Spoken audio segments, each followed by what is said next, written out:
नमस्कार, मैं अनुज कुमार श्रीवास्तव AIN से। आज हम खास मुलाकात में आप लोगों से एक ऐसी महिला से मिलवाने वाले हैं जिन्होंने शादीशुदा रहने के बावजूद अपनी ज़िंदगी में कुछ कर गुजरने की हिम्मत को ठाना।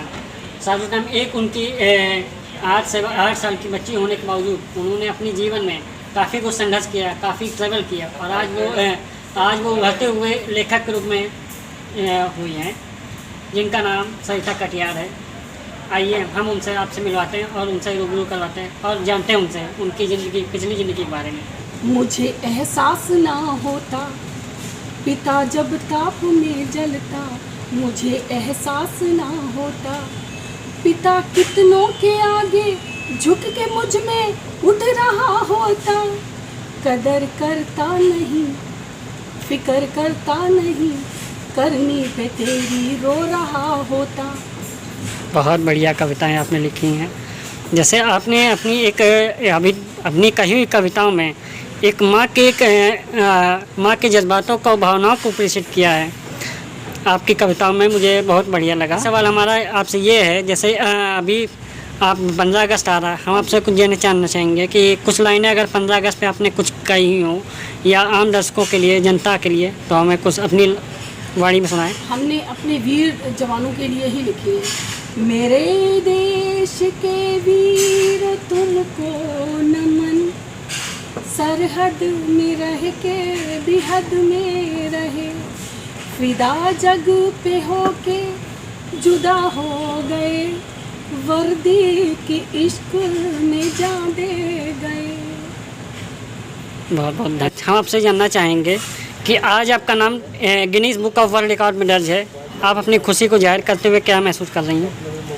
मुझे सच पूछो तो खुशी भी है और खुशी के साथ में मेरी लगन यूं ही बढ़ती रहेगी, चाहे कितना भी किसी भी चीज़ में मेरा रिकॉर्ड टूट जाए, पर इस मेहनत को हम छोड़ने वाले नहीं हैं और लिखते ही रहेंगे। और सच पूछो तो मैं सेवा के साथ में लगी रहती हूँ, मुझे सेवा करती हूँ और हर प्रोग्राम में जाती हूँ, हर काम करती हूँ, घरेलू सारे काम करती हूँ, बच्चों को भी देखती हूँ, स्कूल भेजना, टोटल काम करने के बावजूद भी कोई भी अपना काव्य जो पाठ करने का मौका मिलता है और कोई भी सम्मेलन में छोड़ती नहीं। अच्छा, आपको लिखने की प्रेरणा कहाँ से मिली और आपने लिखने की शुरुआत कब से की?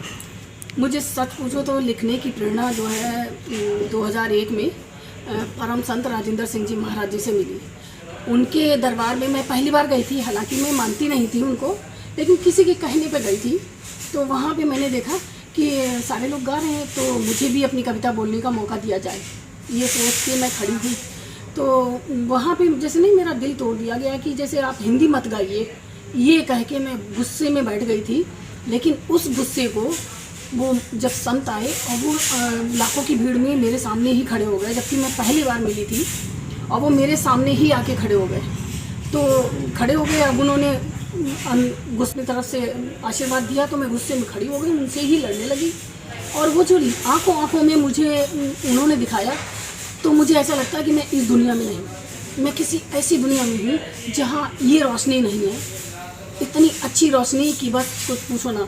जब उनसे संत से लड़ाई हो चुकी, उसके बाद में मैं होश में आई, तो मुझे लगा कि ये क्या है, ये तो यहाँ तो बहुत अंधेरा है, जबकि इतनी लाइट जल रही थी। इसके बावजूद भी संत ने खैर कृपा करी, तो मैं भजन भी बोली। उसके बाद से ये जो आंखों में लड़ाई हुई है पब्लिक के सामने ही, उसी से ये प्रेरणा मिली मुझे लिखने की। अच्छा, आपने लिखने का कब से शुरुआत की है?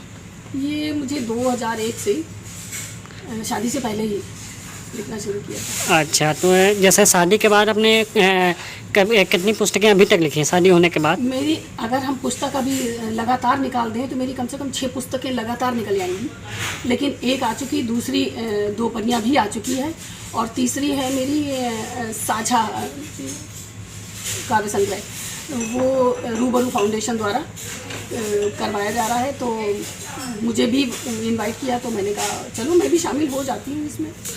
अच्छा, हम आपसे आपकी लिखी हुई चंद लाइनें जानना चाहेंगे कि कुछ आप अपनी सुप्रसिद्ध कविताओं में से कुछ लाइनें सुना दीजिए हमें। सबसे पहले तो मैं सुनाना चाहूँगी जो हमने उस समय संत के आशीर्वाद से पहली लाइन लिखी। जन्मों बाद हृदय में रमा है प्रभु जी कभी दूरी ना मुझसे बनइयो, थी अनजान कदर ना जानी, दात नजर के दानी मिली, तब थी तुझको मैं पहचानी। और आगे दूसरी और लाइनें सुनाना चाहूँगी औरत के लिए कि औरत की इज्जत करो इसलिए क्योंकि औरत के द्वारा तुम लाए गए हो, और उसका सम्मान करते रहो, उसके अपमान में तुम समाए गए हो। और मैंने पिता के लिए भी लिखी है कि पिता जब